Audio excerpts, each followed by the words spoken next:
Okay, hello there. Hi, this is Elliot Fishman, and welcome to our latest Facebook Live. It's great to be here. Today is Thursday, April 8th, 2021. And background is Max's, Sam's work, just if you had any questions. So today, I'm supposed to talk to you about entrepreneurship. And so let me tell you why I picked that title. That's always a good question. Yes, many of you do know that I've been running a speaker series for about 5 or 6 years at Hopkins, and we have really excellent speakers from outside of medicine for the most part, or almost always, who speak about what they do, what their passion is, and try to teach us things that we could do better. So, for example, I'm going to have Jason Kravitz, who's at Microsoft, speak in about 2 weeks, and he's bringing an associate who's head of AI for Microsoft Healthcare. So that should be very exciting. And then further on in May, I'm going to have Sandy Greenberg, who wrote an incredible book, Hello Darkness, My Old Friend. Sandy's very famous in business, politics, medicine, and has an amazing life story to tell. And he'll be our last speaker for this year. We had Keith Grossman few months ago, who's head of Time magazine, talking about black swans. We had Linda Carter, who was Wonder Woman, talking about empathy. So we've had incredible things. But last night I had Doug Becker. Doug Becker, I know his brother, Eric Becker. They've both been very, very successful businessmen, visionaries, entrepreneurs. And so Doug spoke last night and told us about his story. And what's amazing is he has run many different companies. He's part of a firm, Sterling, which has brought forward about 80 different companies. Him and his brother and friends, built out Sylvan Learning Centers, which all of you know well for training, and Sylvan Learning Centers is still around doing well. He moved from there up to another big company that literally provided education around the world, over 1 million students at 70 campuses. And now he has a new venture, which is also aimed at teaching outside the US. And he's partnered with Arizona State University to try to bring knowledge to the rest of the world. So incredible stuff. But when you go back to his start, he was a high school student at Gilman, so he's from Baltimore, and he had this idea. He was working part-time in a computer land as a 16 or 17-year-old, and he was working also part-time volunteering in a research lab in one of the hospitals in Baltimore, Union Memorial Hospital, in one of the hand surgeons' research labs. And he came up with this idea about data, that you should be able to put all your data on a card. This is 1985. This is not today, when we still can't do that. This is 37 years ago. And the long and the short is he got Blue Cross Blue Shield, miraculously, to fund him. And his associates were his older brother, Eric, who was a couple of years older, was in college, his other college friend, and another high school friend. So the four of them started this company to do this for Blue Cross. And he showed a picture of where it's in the New York Times, front page of the New York Times, May 7th, 1985. Fast forward, the Blue Cross wanted to buy the company out, and they were essentially had to sell because Blue Cross was also supporting them. Funding them, so they didn't sell to Blue Cross would have stopped the funding, so it was like, okay, let's sell and do okay.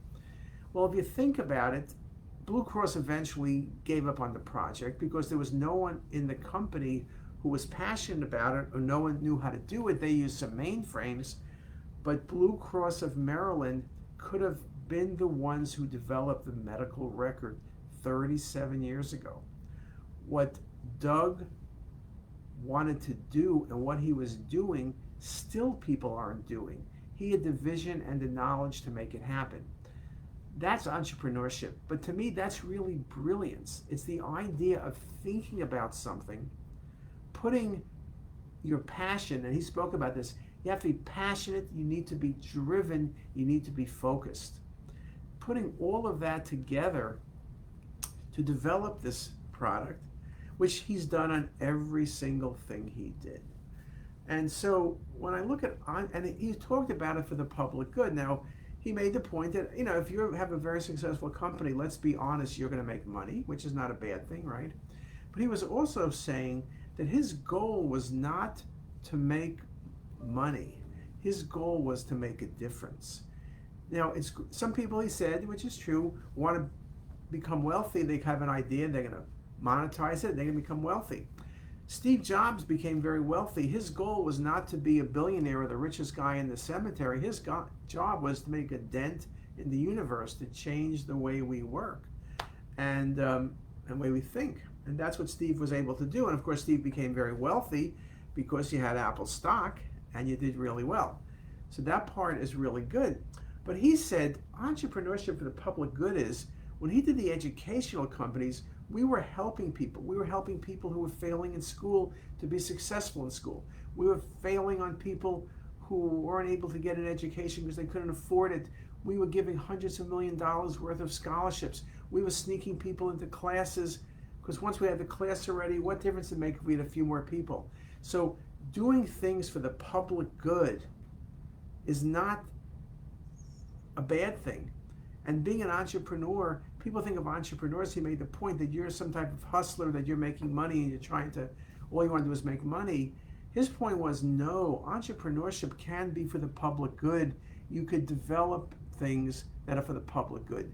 You can come up with better ways of care, all sorts of things. Yet, you're able to make money, yes, but you're able to put a dent in the universe. And I think that was just a wonderful, wonderful talk. I think I got more notes about that talk than as almost any talk I've ever given. We had a lot of people from around the country. Now, the one good thing and bad thing about COVID is we do these talks, but they're done. Doug was speaking to me from Arizona. He normally would be here. I would spend a day with him. We'd go to dinner. Be harder for him. He'd have to fly here. But it was so much more pleasant getting to know people and spending the time together and having dinner. On the other hand, last night we had people like Chris Wolfgang and Sheila Shethro at NYU in New York, who were from Hopkins, used to come to the session. They wouldn't have been able to come in person, but they were listening from New York City. Or we had other people who were listening from Florida. We had people from all over the country listening. So, and some of the people who I work with on the outside were listening as well. And as Doug said, his mother was there, his kids were there. So there's something good about, I won't say good, but there's something, a bright side to everything. So that's worked pretty well.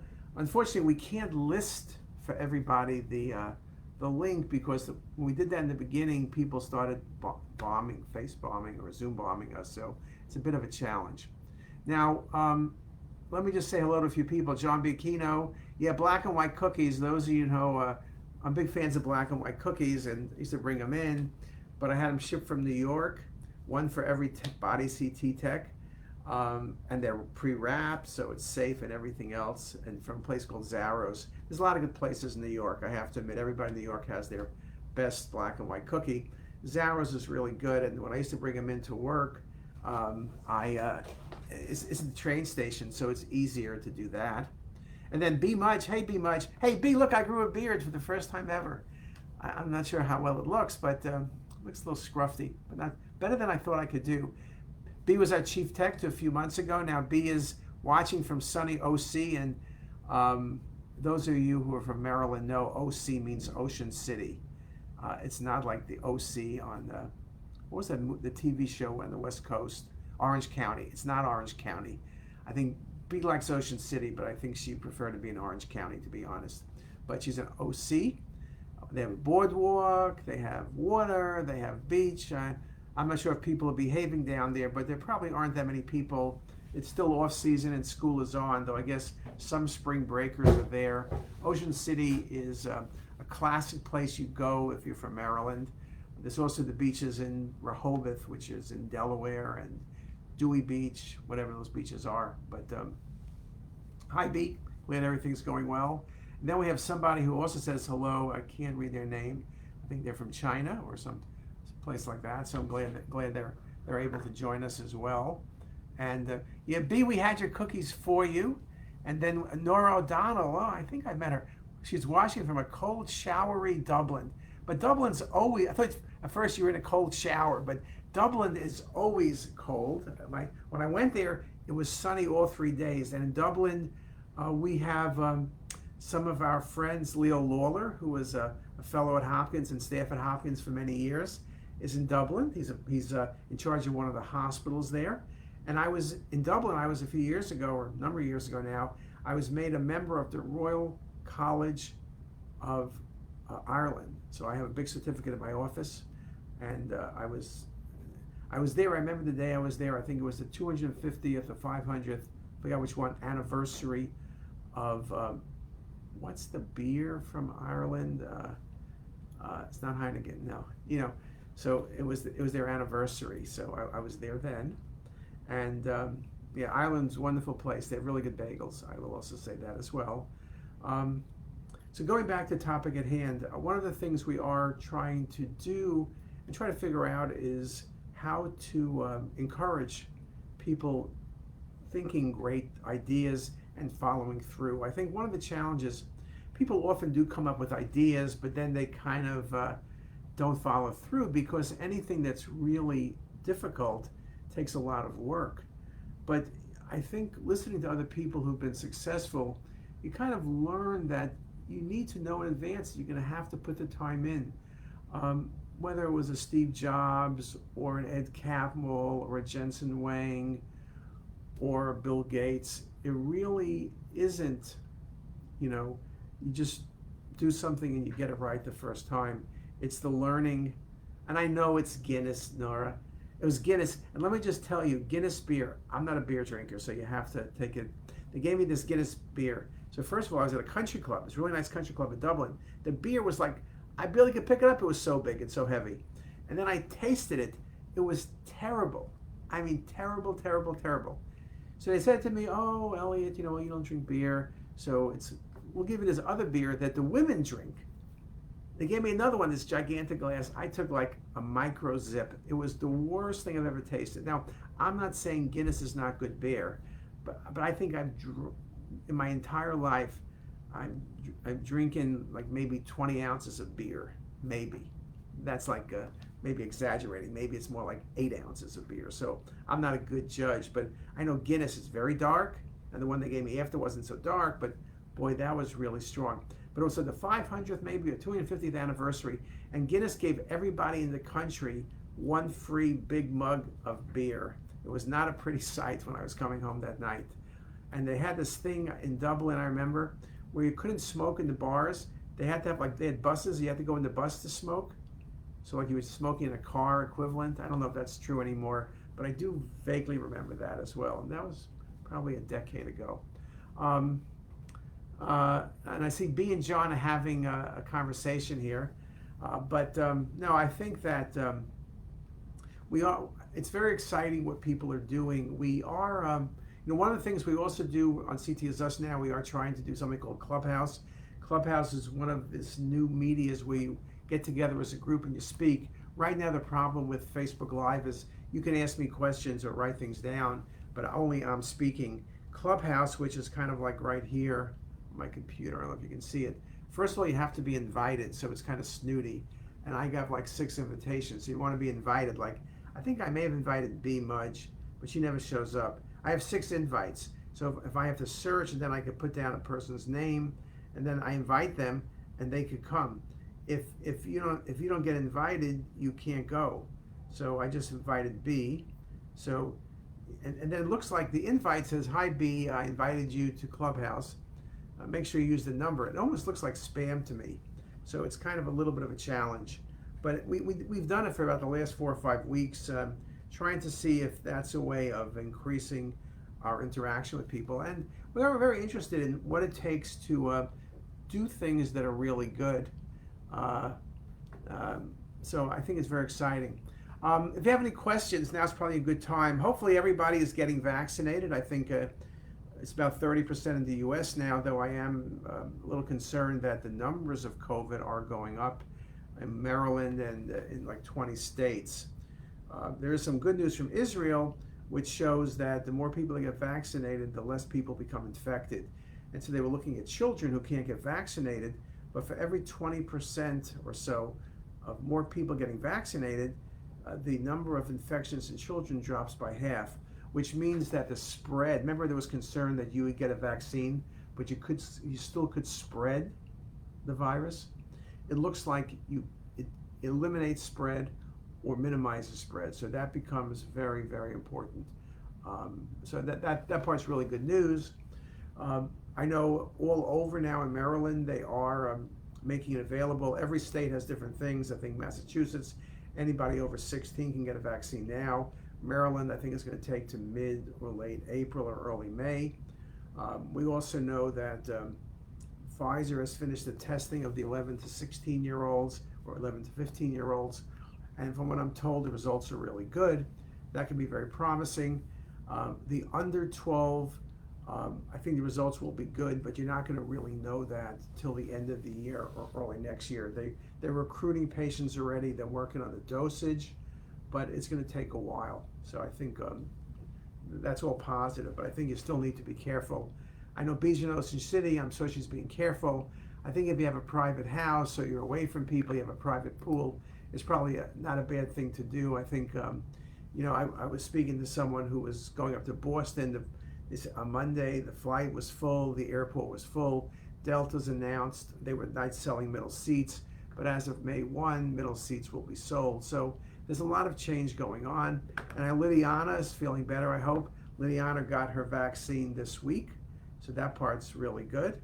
And so the good news is that the West Coast has done pretty well. I mean, in San Francisco and Palo Alto, northern San Francisco, LA had lots of problems, the Orange County area, though I still think, even though they're opening up, I still think it's better. B said go to West OC. It's interesting also, baseball games like Yankee Stadium, I think it's 15% seating. Texas, 100%. They were sold out opening day. So it's a crazy world. It's hard to figure out, depending who you speak to and what you listen to on TV. You either believe that COVID is coming back for the fourth round, or that it's cured and COVID is over. So it's kind of really strange. So I think my recommendation is caution is still in order. More and more people are getting vaccinated, which means it's better and better, but we're still not there yet. I think hopefully June, July, things will look a lot better, but I still don't think we'll be taking off the masks anytime before the end of 2021. So I just don't think, and B got her first shot yesterday. So remember, first shot, I don't know if she got Pfizer, Moderna, but she must have got one of them because if she was J&J, it would be her last shot and first shot. But a week after the first shot, you're about 70% protected. 2 weeks after the second shot, you're about 95%. So if anyone has any questions, there's Entrepreneurship. We will be writing an article. Steve Rowe is going to write it on what Doug Becker spoke about last night. Hopefully it'll be done in a month, and we'll send it to JACR. Hopefully they'll accept it. There's some really good articles in JACR that we wrote. One's in press from one of our speakers this year, looking at the impact, looking at minorities and women of color and the challenges in the workplace and how they can succeed. A really good article written by Linda Chu. So I think a lot of good things are coming along in that regard.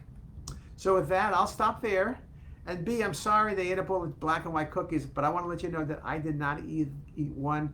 I carried 3 boxes of 12 from my car on this little cart, and then Becky took it and she gave it out.